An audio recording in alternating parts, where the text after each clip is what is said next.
तं सजीवं साद्वैतं सावधूतं सहितं कृष्ण चैतन्य देव श्री राधा कृष्ण पदान् सगन ललिता श्री विशाखान्वितं च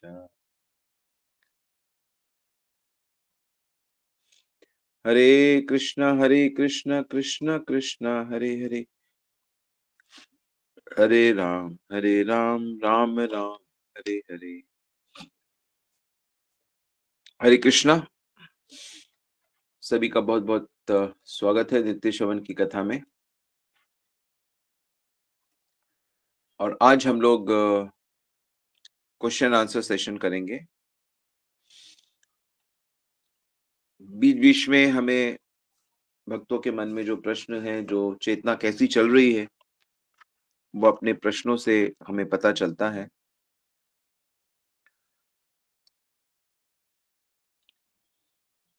तो आप लोग अपने प्रश्न या तो टाइप कर सकते हैं या फिर पूछ सकते हैं ऑडियो ऑन करके। लेकिन प्रश्न आध्यात्मिकता से कनेक्टेड होना चाहिए। आध्यात्मिकता यानी कि आत्मा के कल्याण से कनेक्टेड होना चाहिए।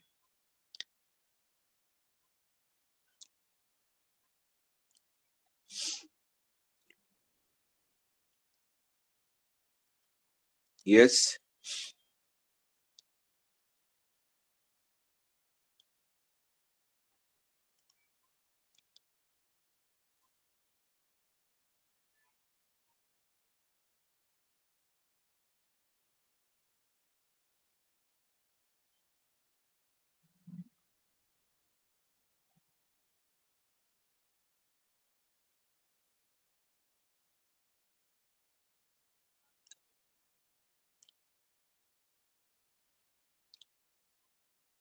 जैसे वेदव्यास जी जब नारद जी से मिले, वेदव्यास जी के गुरुदेव हैं नारद जी। तो वेदव्यास जी नारद जी से क्वेश्चन पूछते हैं कि मुझे असंतोष क्यों है? मैंने तो लोगों के लिए इतना ग्रंथ लिखे, उनके कल्याण के लिए सब कुछ, महाभारत लिखी, बहुत कुछ। तो मुझे असंतोष क्यों है? सवाल पूछा। तो नारद जी बताते हैं कि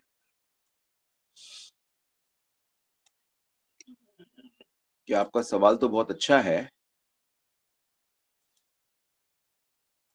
लेकिन उसका जो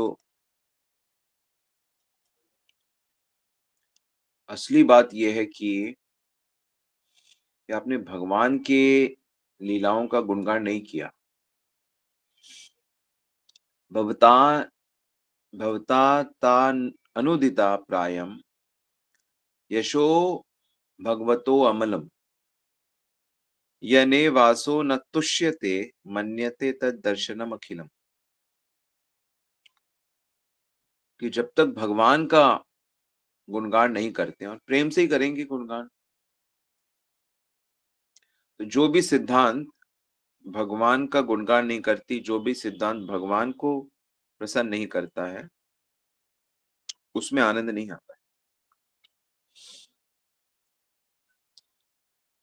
तो हमें भगवान का ज्ञान, भगवान के बारे में ज्ञान हो, चाहे भगवान की क्रियाएं हो, उनका गुणगान करना चाहिए, यशोगान करना चाहिए।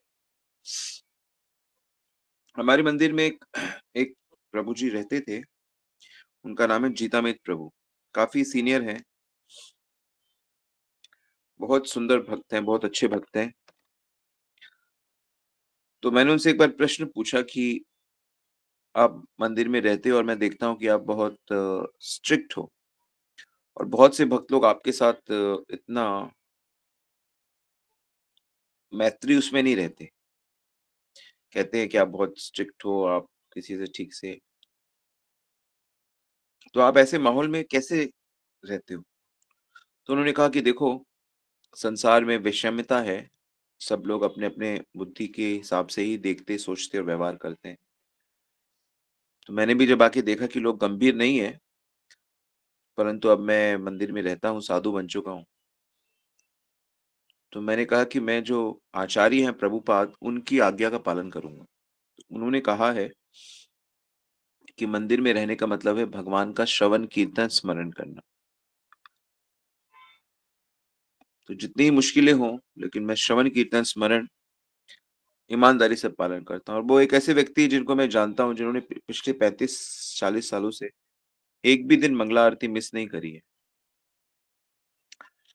इसलिए उन्होंने गीता पे पूरी बहुत सुंदर टीका लिखी है और Back to Godhead magazine में भी उनके हिंदी वाली जो है, भगवत दर्शन, उसमें उनका आर्टिकल हर मैगज़ीन में आता है, भगवान ने कहा।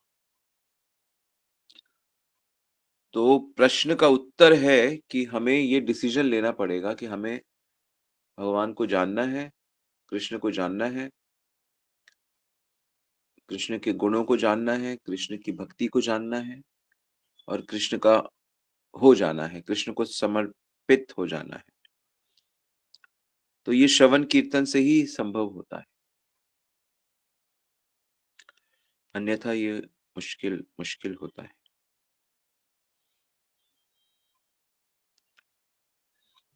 यह प्रश्न है कि रंगनाथ जी के बारे में कुछ बताएँ। तो रंगनाथ जी के बारे में मैं बताऊँगा, लेकिन वो तो बहुत बड़ा प्रसंग है। भगवान विष्णु रूप में हैं, जैसे भगवान शेषशैया में लेटे होते हैं, ऐसे ही रंगनाथ जी का मंदिर श्रीरंगम में स्थित है, कावेरी नदी के निकट किनारे। बहुत विशाल मंदिर है, इनफैक्ट पूरा मंदिर एक शहर ही है, श्रीरंगम मंदिर, जिसे आल्वरों ने बनाया था।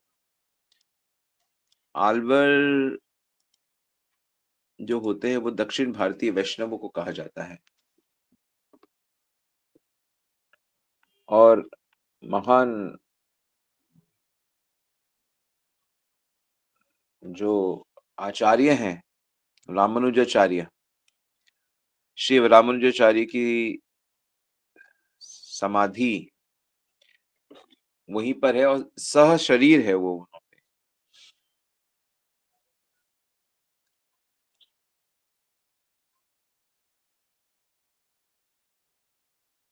श्रीरंगम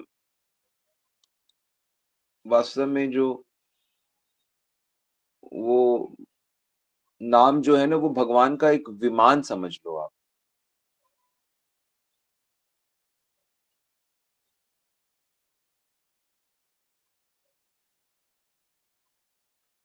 वो भगवान का विमान है ना जो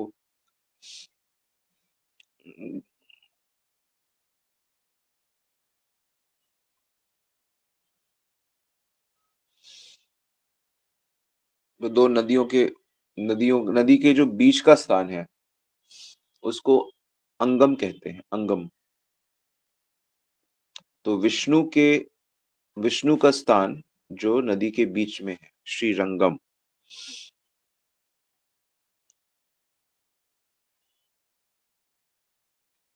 पवित्र स्थान है।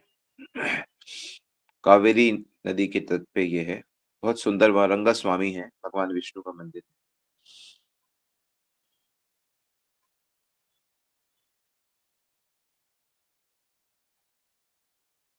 कहते हैं कि ये जो विग्रह है, इसकी सेवा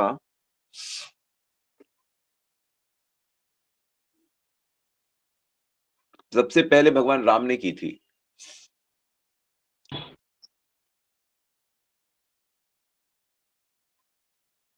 और जब भगवान ने विभीषण को ये विग्रह दे दिए थे बाद में,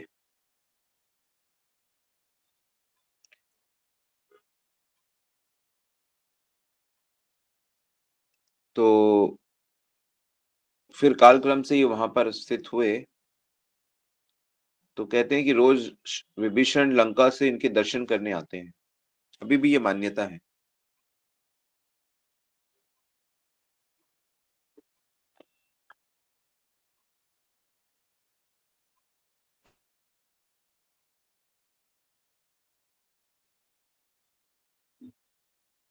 और मतलब जैसे कि कई विग्रहों के बारे में कथा होती है कि जैसे गोवर्धन के बारे में कथा होती है कि ऋषि को देते हैं कि तुम इसे कहीं पे रखना मत। ऐसे ही विभीषण को भी कहा था कि ये विग्रह तुम ले जाओ, लेकिन तुम इसे कहीं रखना मत।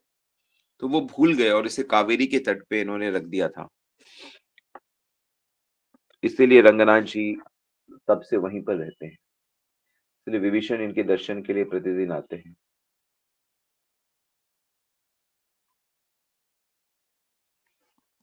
तो बड़ा सुंदर मंदिर है, मैंने कई बार दर्शन किए हैं।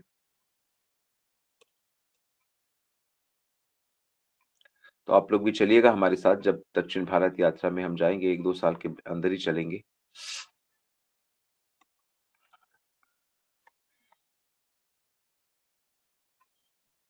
ठीक है?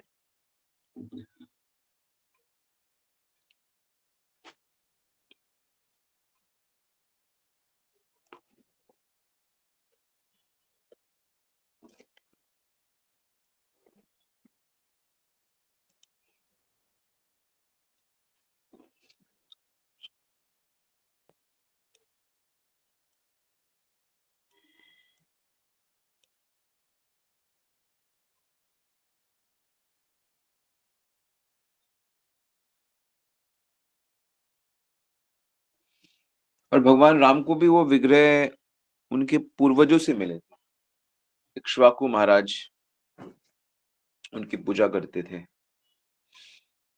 तो इस तरह इक्ष्वाकु से फिर दूसरे राजाओं से होते हुए रघु एंड फिर ऐसे रंगनाथ स्वामी।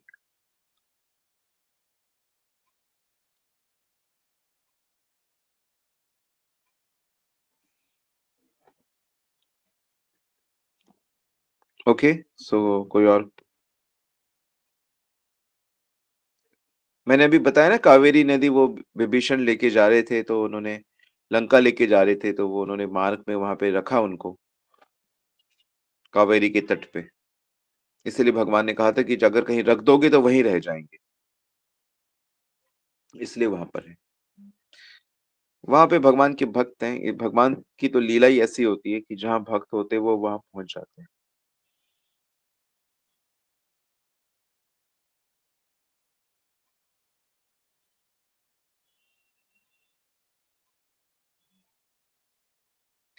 प्रश्न है कि सगुन प्रभु का प्रश्न है कि हम लोग कल सिद्धांतों की बात कर रहे थे, तो वाणी से संबंधित क्या सिद्धांत होने चाहिए?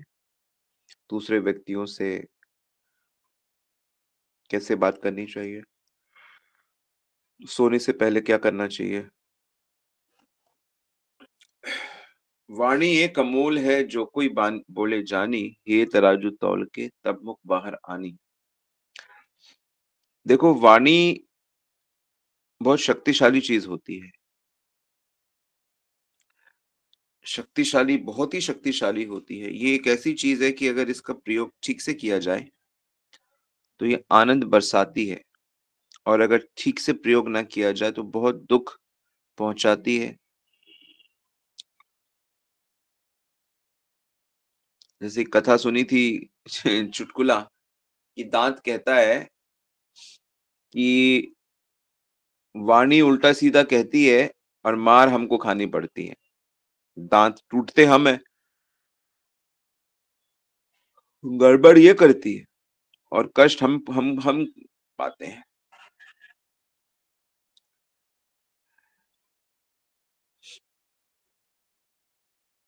तो वाणी का जो सबसे अच्छा प्रयोग है,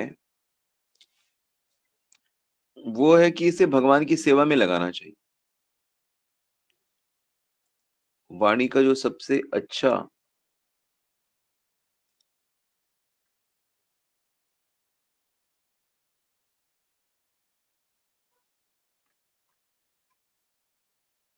भगवान की सेवा में लगना चाहिए।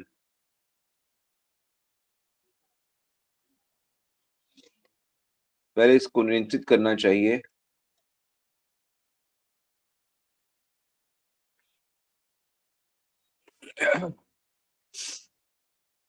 वाणी के बारे में भगवान ने गीता में भी बताया है कि अनुद्वेगा करम वाक्यम सत्यम प्रियम हितम च।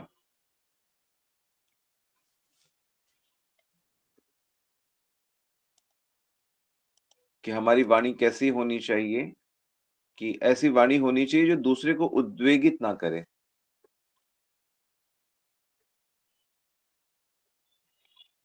दूसरे को उद्वेगित ना करे।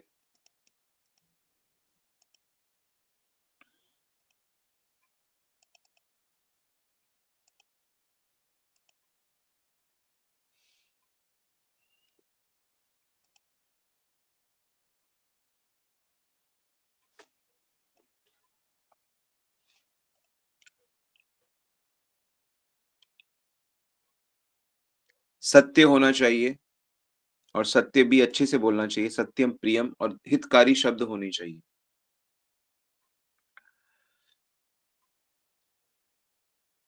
तो आवाज़ जो है वो सरस्वती का वरदान होती है।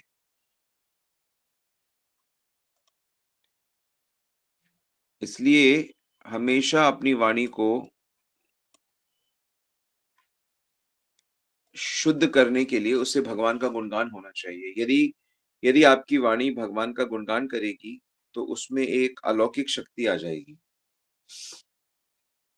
जैसे कोई व्यक्ति ये प्रण ले कि मैं झूठ नहीं बोलूँगा और 12 वर्ष तक वो इसका पालन करेगा, तो वो जो कुछ भी कहेगा वो सच हो जाएगा।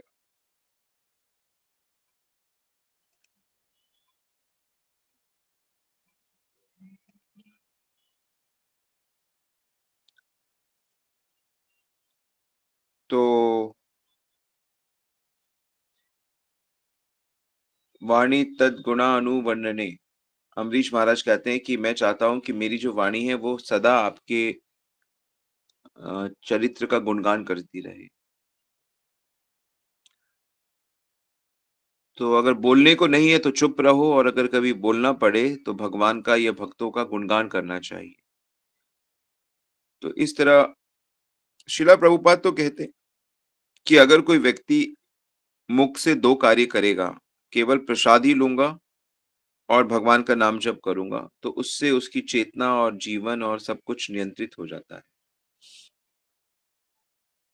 तो किसी एक प्रिंसिपल को अडॉप्ट करिए और उसका पालन करिए कुछ दिन तक। कम से कम 100 टाइम्स उसका पालन करिए, 100 डेज़ तक उसका पालन करिए। तो 100-200 डेज़ पालन करेंगे, तो वो आपकी लाइफ़ का हिस्सा बन जाएगी। ठीक है? और रात को सोने से पहले क्या करना चाहिए? ईश्वर को याद करना चाहिए। आप भगवान के बारे में पढ़ सकते हो या भगवान का नाम जप कर सकते हो, भगवान को स्मरण कर सकते हो। श्रील प्रभुपाद ने कहा है कि सोने से पहले आप कृष्णा का एक लीला पढ़िए। कृष्ण लीला पढ़ सकते हैं, उससे आपका चेतना ठीक रहेगा। ओके?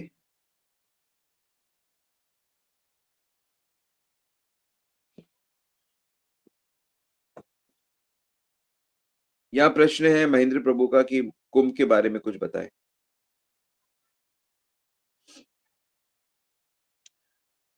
देखिए, कुंभ का जो समारोह है, श्रील प्रभुपाद जी कहते हैं कि कुंभ में जाना चाहिए भक्तों से आध्यात्मिक ज्ञान को लेने के लिए। कुंभ में जाके साधु की खोज करनी चाहिए। कुंभ कोई नहाने की जगह नहीं है, सिर्फ नहाने की जगह नहीं है। कई साधु कहते हैं कि शरीर का नहीं, मन का मैल साफ करना चाहिए वहाँ जाकर। ज़्यादातर लोग तो जाते हैं कि भई हमको मोक्ष की प्राप्ति होगी, वो उसमें अमृत होता है शाही स्नान में। ज़्यादातर लोग तो ऐसा ही सोचते हैं, लेकिन जो वास्तविक इसका मतलब ये होता है कि कुंभ कुंभ में सभी साधु लोग आते हैं और क्योंकि वहाँ पे साधु हैं, तो चांसेस है कि आपको कोई सच्चा साधु मिल जाए। तो साधु की खोज करनी चाहिए। इसलिए शिला प्रभुपाद ने भी नियम बना लिया कि वहाँ पे रहना है, कुंभ में। महीना भर भक्त लोग कीर्तन करते हैं, प्रसाद बाँटते हैं, ग्रंथ बाँटते हैं। अनेक लोग कुंभ के समय में हरे कृष्णा आंदोलन से जुड़े भी हैं। लोग आध्यात्मिकता में इंटरेस्टेड नहीं है। समहाउ अगर उनको कोई सच्चा साधु मिल जाए, तो जीवन कल्याण है। तो कुंभ में उसका कहानी तो आप भागवत में पढ़ सकते हो। कुंभ का असली में मतलब होता है कुंभ, मतलब एक घड़े को कुंभ कहते हैं। तो धन्वंतरी रूप से जब भगवान प्रकट हुए थे असुर और देवों के समुद्र मंथन में, तो एक घड़े में अमृत लेके मतलब प्रकट हुए थे।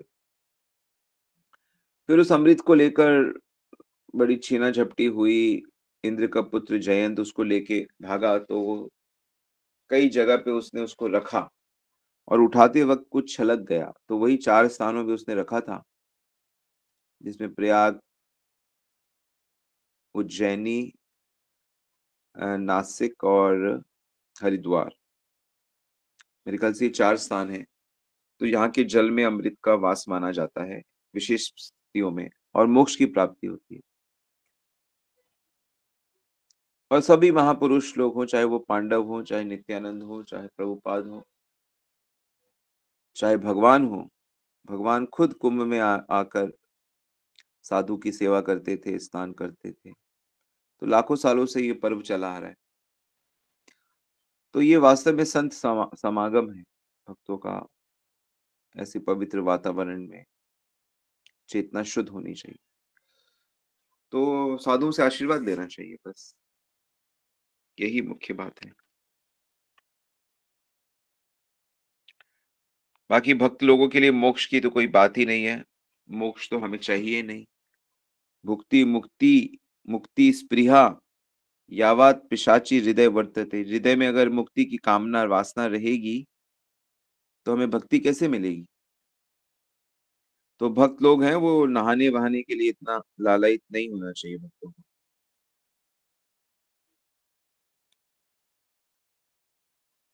तो ये बातें बहुत गंभीरता से समझने की है। वास्तव में जो नॉर्मल भी भक्त बन रहे नए नए, वो हर चीज को एक चेंज की तरह लेते हैं। कुछ भी होता है वो उसमें पार्टिसिपेट करते हैं। ठीक है, शुरू शुरू में। लेकिन मूल जो बात है कि नहीं, हमें भक्ति ही अच्छे से करनी। और कुंभ में तो साधुओं की स्पर्धा होती है, हम पहले नहाएंगे, हम पहले नहाएंगे। कई बार तो सुना जाता है कि साधु लोग बुरा मान जाते हैं हमें। ये सब ठीक नहीं है।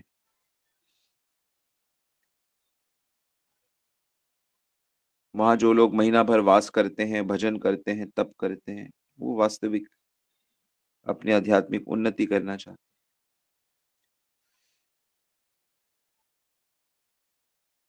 तो आप कुंभ से भी आगे जगह हो वास्तव में, जिनको भी हरि भक्ति मिली है, तो कुंभ से आगे है। कुंभ पीछे है, कुंभ तो मोक्ष तक जा रहा है। मोक्ष का मतलब होता है दुख ना हो किसी भी प्रकार का, न जन्म का न मरण का, जन्म मृत्यु से परे। वो अल्टीमेट होता है, और हमें किसी प्रकार का दुख ना हो। तो सांसारिक जो कर्मी होते हैं, वो लोग सोचते हैं कि हम कर्म करके फल ऐसा मिलेगा कि हम अपने दुखों को दूर कर लेंगे, हम धन से अपने दुख दूर कर लेंगे। लेकिन धन से दुख दूर नहीं होते, और मोक्ष से दुख दूर होते हैं, लेकिन आत्मा तृप्त नहीं होती। नोट कर लीजिए,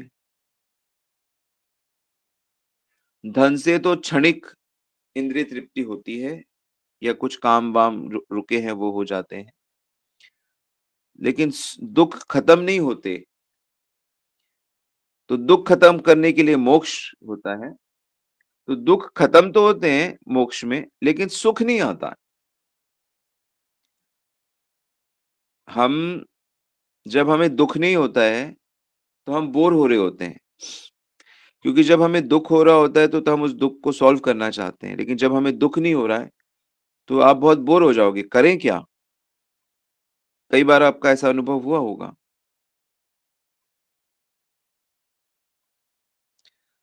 सो हमें सुख चाहिए, और सुख क्या है? कृष्ण संबंध में, कृष्ण संबंध में जीना होता है, उसी को सुख बोलते हैं। कृष्ण सेवा कह लो, कृष्ण दासत्व कह लो, कृष्ण भक्ति कह लो, जो भी आप कह सकते हो। उसमें कृष्ण नाना प्रकार की लीलाएं करते रहते हैं अपने भक्तों के सुख को बढ़ाने के लिए। वो दिव्य सुख है। ठीक है? तो ऐसे कुंभ को देखना है। राधा माता जी का प्रश्न है, बचपन से वैदिक मंत्र ले रहे तो आदत हो गई है, कभी भी जप होने लगता है और मैंने सुना बिना आसन के वैदिक मंत्र का उच्चारण नहीं करना चाहिए, क्या करूं प्रभु जी? वैसे तो हम हरे कृष्ण की माला करते रहे, पर जो आदत वैदिक मंत्रों के उच्चारण होने लगता है तो अपराध हो। नहीं नहीं, देखिए ऐसा है, पुरानी आदतें तो सभी की होती हैं। आपकी वैदिक मंत्रों की आदत है, किसी मंत्र का जाप करने की आदत है। लेकिन अगर आप ये बात समझ पाए हो कि मुझे महामंत्र का जाप करना चाहिए और कम से कम इतना जाप करना चाहिए, तो ये बहुत बड़ी बात है, क्योंकि आप सार को समझ गए हो। बड़े-बड़े महापुरुषों ने भगवान के नाम को ही सार बताया है। भागवत में तो मतलब आखिरी श्लोक में कह दिया, नाम संकीर्तन यस्य सर्व पापा प्रणाशनम प्रमाणो दुःख शमनम तम नमामि हरि परम। कि भगवान का शरणागति करना, प्रणाम करना और भगवान के नामों का जाप करना, यही अल्टीमेट चीज है। भगवान का नाम में इतनी श्रद्धा आपकी आ गई है, तो आप इसे करते रहिए, तो पुराने जो आदत है, संस्कार है, वो छूट जाएँगे, चाहे अच्छे हों, चाहे बुरे हों। अच्छे संस्कार और बुरे संस्कार सारे छूट जाएँगे और दिव्य संस्कार प्रकट हो जाएँगे। तो इसमें कोई बात नहीं। आप आप वैदिक मंत्र गुनगुनाने लगती हो, लोग दूसरे गीत गुनगुनाने लगते हैं। लोग दूसरे-दूसरे विचारों में खो जाते हैं। तो ये तो स्ट्रगल तो सबके साथ है, रहेगा, पर उसे हमें जीतना होगा। ठीक है? कोई अपराध नहीं है। आप बस जो भी नियम पालन करती हो, उसे ईमानदारी से करने की कोशिश करो कि ठीक है, मैं 16 माला जपती हूँ, तो मैं इतने बजे तक 16 माला करूँगी, कोशिश करूँगी, फिर धीरे-धीरे आप प्रगति कर जाओगे। क्योंकि जितना आप नाम जप करोगे, जितना आप नाम कमाओगे, तो आपकी वो आध्यात्मिक कमाई से आप आगे की आध्यात्मिकता के योग्य बन जाते हो। जैसे किसी की तनख्वाह 50,000 है, तो कुछ मेहनत करते-करते उसकी तनख्वाह 1 लाख भी हो सकती है। लेकिन 1 लाख की तनख्वाह उनकी है जो 1 लाख के योग्य हैं, 10 लाख की उनकी तनख्वाह है जो 10 लाख के योग्य है। 10,000 की उनकी तनख्वाह है जो 10,000 के योग्य है। तो ऐसे ही अभी हम जितनी आध्यात्मिकता के योग्य हैं, हमें उतना मिल रहा है, पर यदि हम ठीक से इसका पालन करेंगे तो हमारा अधिकार, भक्ति का अधिकार, आध्यात्मिकता का अधिकार हमारा बढ़ जाए। तो उसे ईमानदारी से करिए आप, ठीक है?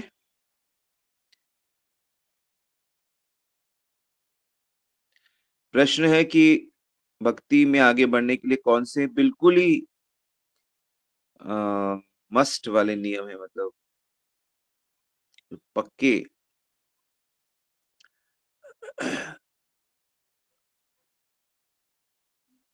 ऐसा भक्ति नहीं है कि आपको ये करना ही पड़ेगा तभी आप भक्ति में करोगे। भक्ति के बहुत से तरीके हैं। एक अंग साधो की बा साधो बहुत अम, एक अंग साधो की बा साधो बहु अंग निष्ठा थाकले उपजाए प्रेम रे तरंग। आपको कुल मिला के भगवत प्रेम प्रकट करना है अपने अंदर। तो जिस भक्ति की विधि में आपकी श्रद्धा ज़्यादा है या जिसे करने में आप आनंदित होते हो, तो आप उस क्रिया को ज़्यादा किया करो। तो मान लीजिए जप करना है तो जप अधिक से अधिक किया करो, भागवत पढ़ना हो, भगवान का श्रृंगार करना हो या प्रसाद ही पाना हो या धाम में जाना हो, परिक्रमा करनी हो या संतों की, भक्तों की सेवा करनी हो या मंदिर बनवाने हो, मंदिर में दान करना हो या अन्न प्रसाद खिलाना हो दूसरों को। अन्न नहीं, प्रसाद। प्रसाद का वितरण हो, ग्रंथों का वितरण हो, भक्तों की सेवा हो। तो कोई भी सेवा जिसको आप ईमानदारी से करोगे, उससे आपको प्रेम की प्राप्ति हो जाएगी। और आपका काम बन जाएगा। लेकिन अगर कहा जाए कि कौन से नियम मैं पालन करूँ ही करूँ, बिल्कुल करूँ, तो पहला नियम ये है कि आपको भक्तों को सम्मान करना पड़ेगा। भक्तों की निंदा नहीं करनी पड़ेगी। प्रभु का नाम जप करना पड़ेगा। भक्तों के संग में ही उठना-बैठना चाहिए। जो भक्ति नहीं कर रहे, उनसे दूर रहना चाहिए। तो भक्ति जो कर रहे हैं, उनके साथ ही मिल-जुल कर रहना चाहिए। तो इससे ये मस्ट नियम है। गुरु धारण होना चाहिए, जीवन में गुरु होना चाहिए, दीक्षा होना चाहिए। वो भी भक्त के स्वरूप हैं। और उनके साथ-साथ फिर नाम होना चाहिए, पवित्र जीवन होना चाहिए, निरंतरता और अहेतुक्या, भगवान से कुछ भी अपेक्षा नहीं करना, कुछ भी माँगना नहीं भौतिक, और भक्ति करते रहने का दृढ़ शपथ होनी चाहिए। तो अगर हम इस तरह से अ, मोटे-मोटे प्रिंसिपल्स को फ़ॉलो करेंगे, तो हम भक्ति में बहुत उन्नत हो जाएँगे। तो हम चर्चा करेंगे सिद्धांतों की भी, समझ की और प्रैक्टिकल भी।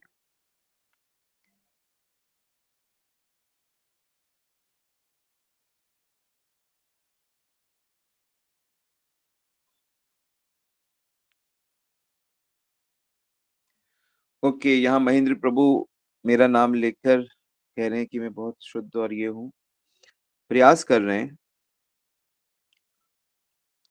हमारी अगर साधु में, गुरु में, शिक्षा गुरु में, वैष्णवों में श्रद्धा है और हम उनकी बातों को अपने जीवन में पूरी ईमानदारी से पालन करेंगे, तो हम सबका कल्याण निश्चित है।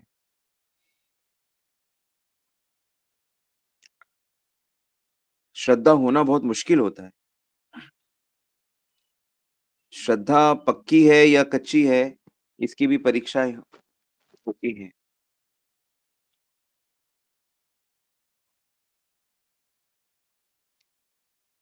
प्रश्न है, क्या भक्ति के लिए दीक्षा ज़रूरी है? जी हाँ, दीक्षा अति ज़रूरी है, नहीं तो समर्पण कैसे होगा? दीक्षा के बिना समर्पण कैसे होगा? गुरु अगर जीवन में नहीं है, अगर गुरु जीवन में नहीं होंगे ना, तो ज़िम्मेदारी नहीं आती है। गुरु नहीं होने से परंपरा के साथ कनेक्शन नहीं होता है, अपनापन नहीं होता है। जैसे किसी लड़की की शादी जब जिस परिवार में होती है, तो उस परिवार के कुल के साथ वो उसका अपनत्व जुड़ जाता है कि ये मेरे हैं। तो गौड़ीय वैष्णव परंपरा एक महान परंपरा है। इसमें इतने महान आचार्य हैं कि आप कभी सोच नहीं सकती। तो दिव्य ज्ञान हासिल करने के लिए गुरु के शरणागत होना, इसमें घबराने की क्या बात है? कोई चोर-उचक्के के आगे थोड़ी शरणागत होना है। देखकर, सुनकर, समझकर, परखकर, हर कसौटी पे, तब शरणागत हुआ जाता है। और नहीं तो हमें गाइडेंस कैसे मिलेगी? हमें क्या करना है, हमें क्या नहीं करना है, ये हमें कैसे पता लगेगा? किताबें पढ़ के किताबें पढ़ के नहीं होता है, शास्त्र पढ़ के नहीं होता है।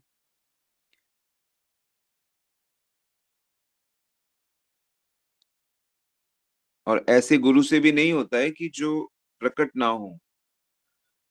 भक्ति हमेशा अनुगत्य में की जाती है, शेल्टर में की जाती है।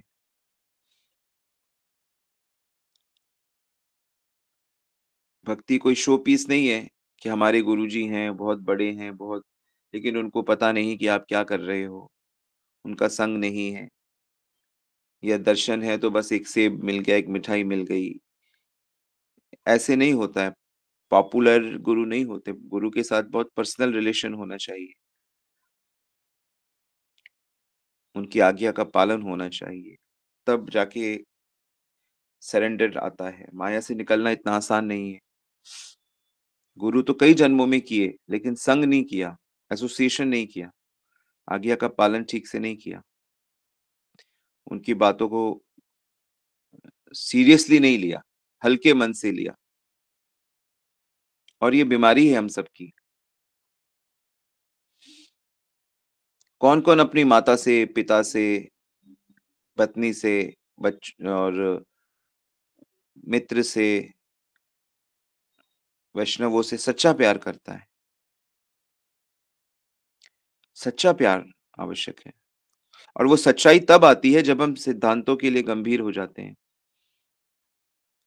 सच्चाई बहुत बड़ा सुख है।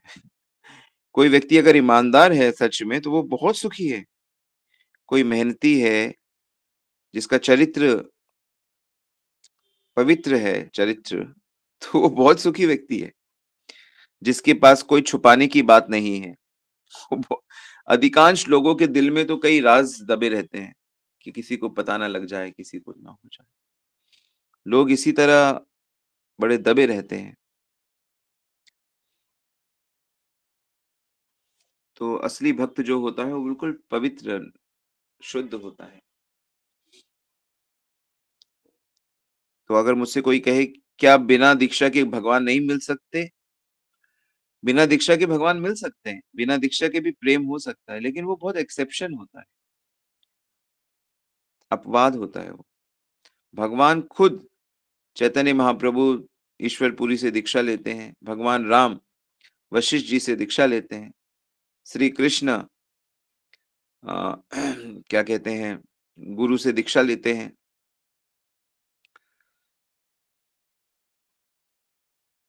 तो भगवान भी हमेशा इस बात को सामने रखते हैं।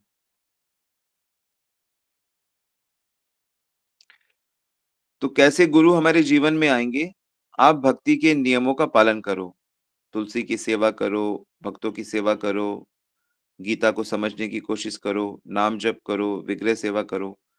तो जब आप नाम जप स्पेशली अच्छे से करोगे तो आपके जीवन में गुरु आपके अपने आप आ जाएँगे।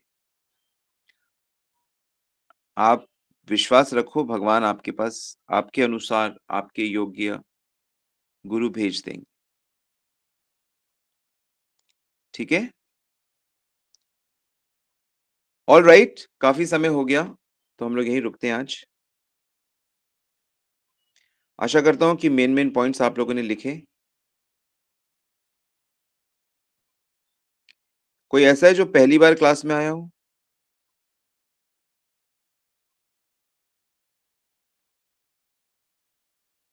यस?